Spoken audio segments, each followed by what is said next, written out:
I just wanted to start out by talking about the gear that I have.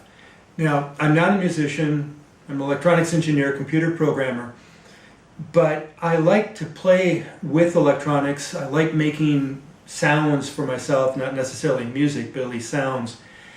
And this is what I've got so far.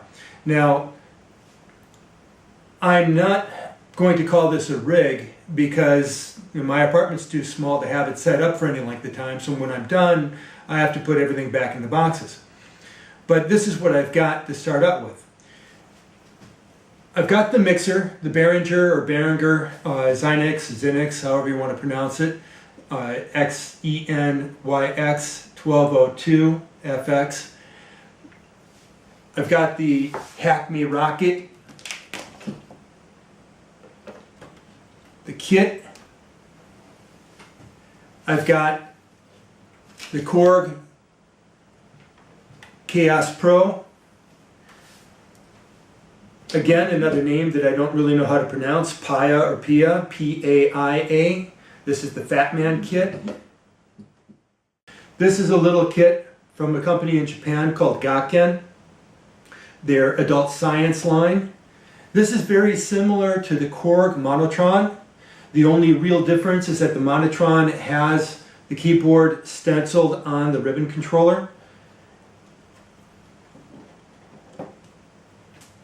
I've got the Game Boy Advance. This is running a copy of the Korg DX10.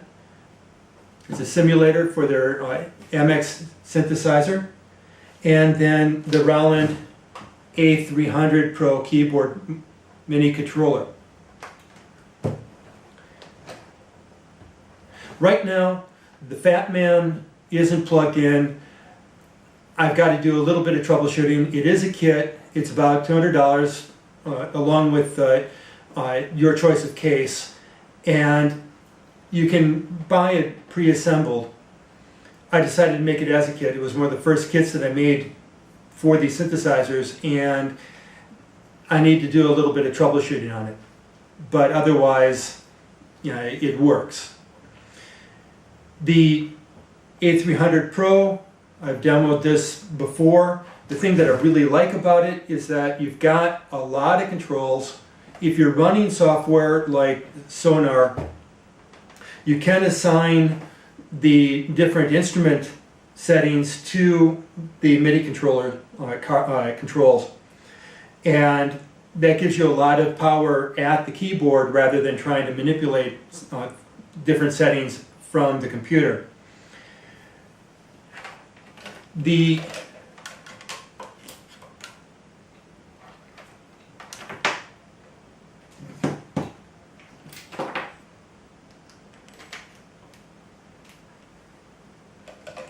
synth emulator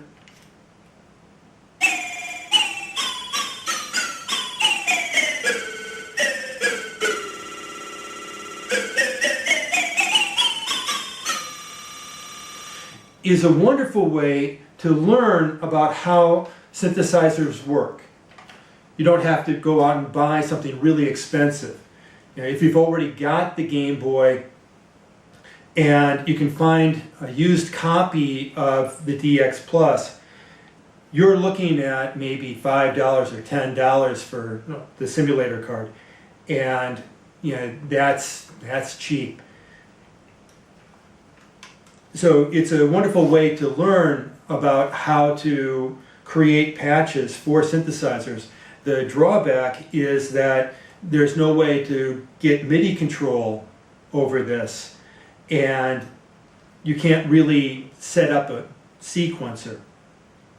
You can't run this to a sequencer and then interact with all of your other equipment. But if you just simply want to make weird sounds and learn how a different patch can be applied to create, say, a UFO sound or a cat or a dog, this is a wonderful way to do it. Then for the Gakken kit, the ribbon controller does give you some interesting options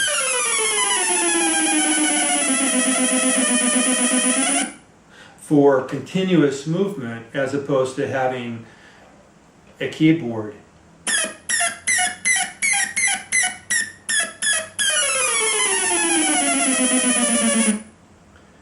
But again, there's no MIDI control. There's a couple other drawbacks to something this simple. The Monotron is maybe $40 in the US now. You can probably get it $10 or $20 used. In Japan, this is $70, which is at the high end.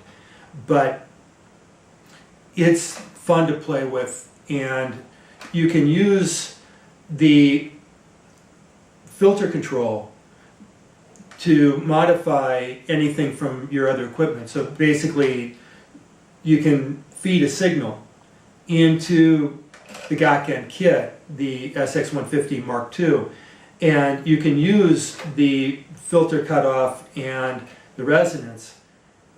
In this case, yeah, it's called resonance, in order to modify other equipment. But things like the envelope control or pitch, basically they're going to be cut out of the circuit. And I'll be talking about all of this equipment later in my explanation for what synthesizers do, how they work, and how to mess with them. And that's it for now.